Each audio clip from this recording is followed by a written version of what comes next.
Rupert Murdoch and his Fox News empire backing down at the literal last minute and paying up big, settling with the Dominion Voting Company for a whopping $787 million. You can see the news splash there across the New York Times front page.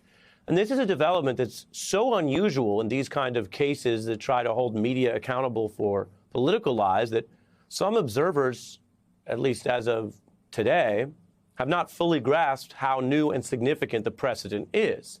And we will go through that factually and objectively for you tonight in actually just a few moments.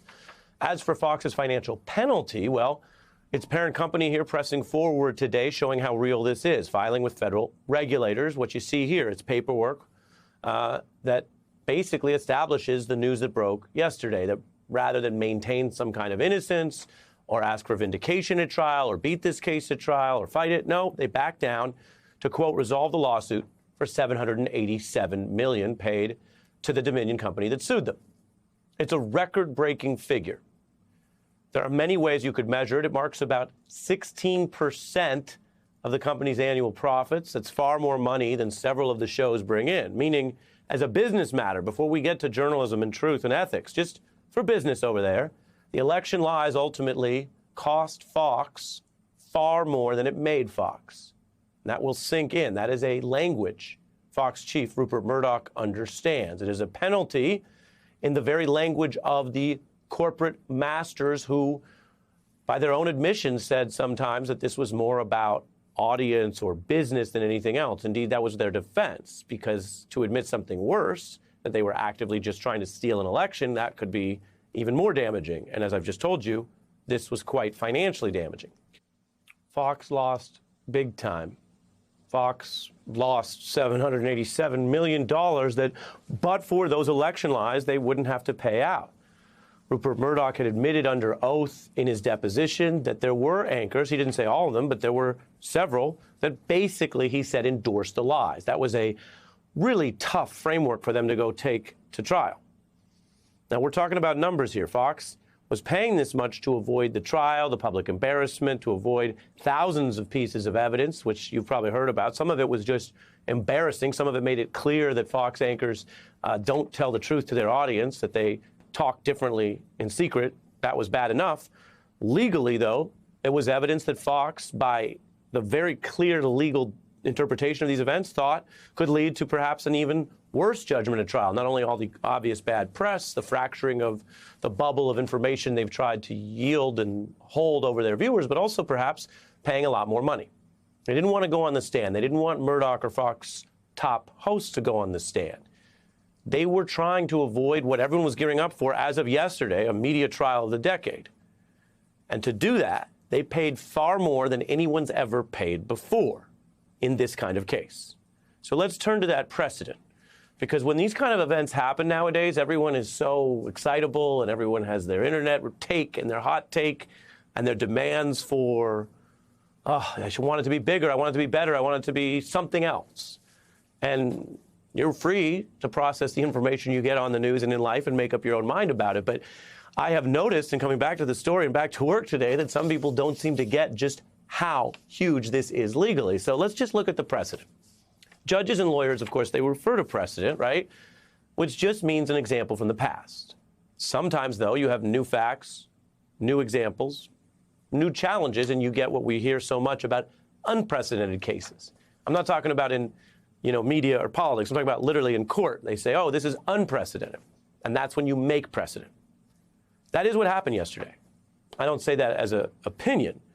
This is a new fact of legal history, which we're all living through and absorbing and unfolding together. This case, I can tell you tonight, will be taught in law school classes for decades to come. It will be taught as people look at that balance we hear about, that everyone has to have free speech and First Amendment rights, that people are allowed to make even good faith mistakes online, on air, on whatever newfangled technology becomes the future of media, that has to be allowed. There has to be some room for that free speech is protected, but there are limits.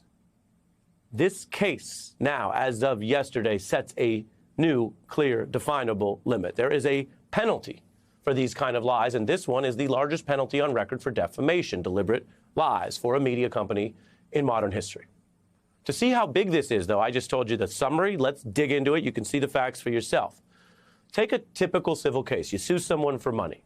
The vast majority of cases are resolved before trial. They can be dismissed, or sometimes the defendant, in this case Fox's defendant, will settle them.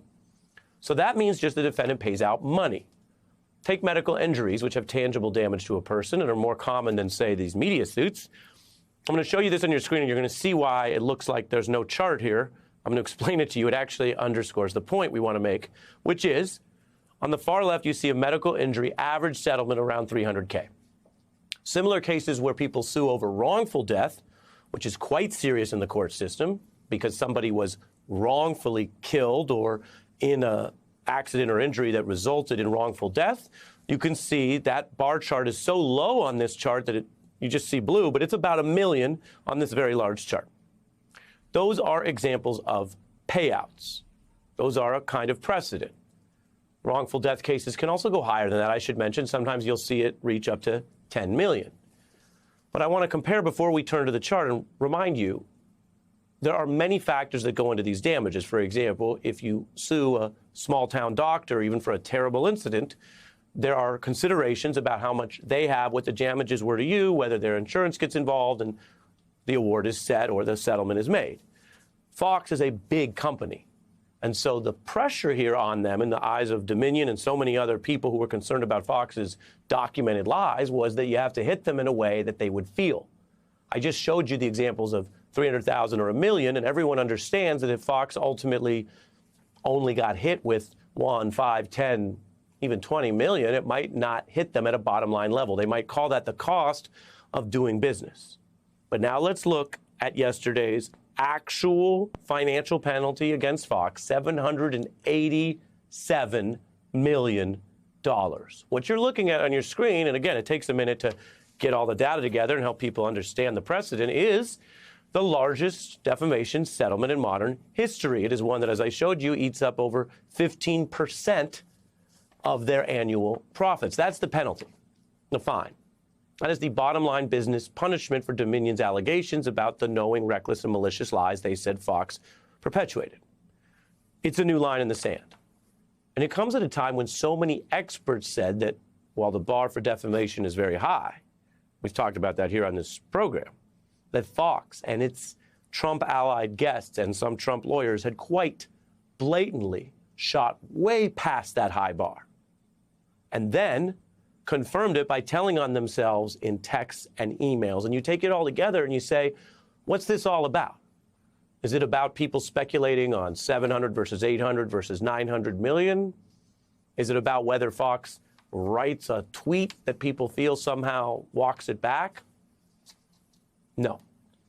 This is our civil court system. It doesn't always work, but it worked in a major way against Fox yesterday. And it worked to say that there is actually going to be a public cost to this that hits them hard, but also tells everyone, and this is my point for you tonight, everyone in our country, in the U.S. jurisdiction where you could be sued for this kind of material, if you do stuff like this, if you lie like this, if you feed an insurrection, if you say things that you fact-check to be false and go out and say them anyway to help overturn an election, that you will be held accountable. You will be held accountable relatively quickly at a very costly rate for crap like this. A lot of the machines, particularly by the Dominion company, in which Dianne Feinstein and Nancy Pelosi hold interests. Because there's not a singular voter fraud in one state. This pattern repeats itself in a number of states. Did you know the votes in Dominion, they say, are counted in foreign countries? You said that there may have been kickbacks to some people who accepted the Dominion software. Allegations that their machines caused thousands of votes in one Michigan county to be switched from Donald Trump to Joe Biden. Dominion voting machines, Dominion voting systems used in 28 states across the country, including battleground states. They say started in Venezuela with Cuban money and with the assistance of Smartmatic software, a backdoor is capable of flipping votes. Was it worth it? We know the Fox board doesn't think so, the market doesn't think so, Rupert Murdoch doesn't think so. And the ledger, the balance sheet, the actual profits of the assorted programs you just saw are dwarfed by this payout. a payout that within the last year, Fox was trying to tell investors in the stock market and all those folks that this wasn't going to have a material impact. It certainly did yesterday. It will have an impact for months and years to come. You can't just write down something approaching $1 billion when you get about $4 a year, and you don't need to be a media business expert to do that math. So here we are, and I get to say something to you tonight that we don't always say, because there are so many things wrong with the system and with America. And we, on this program, if you watch us on The Beat, we talk about and show the facts about the way that the justice system falters and sometimes fails in very unsatisfying ways. Tonight, we can tell you the system not only worked, but it punished Fox News in the language it understands at a number we've never seen before. That word, unprecedented. So much about the recent MAGA-related era has been unprecedented, and this is a new precedent, and it will be taught for a long time to come. And it is a very, very low bar to say, just don't lie to support a coup. Indeed, there are many journalists, including, let me be clear, many journalists who may happen to be ideologically conservative or work at different outlets, which I completely support their First Amendment and free speech rights, who don't need that lesson. But the people you saw there, some of them needed it. And they got this lesson dealt up the hardest way possible with repercussions that will, as a legal matter, move the line back away from the MAGA coup era that was being pushed for the last 2+ years. And that is a major legal precedent.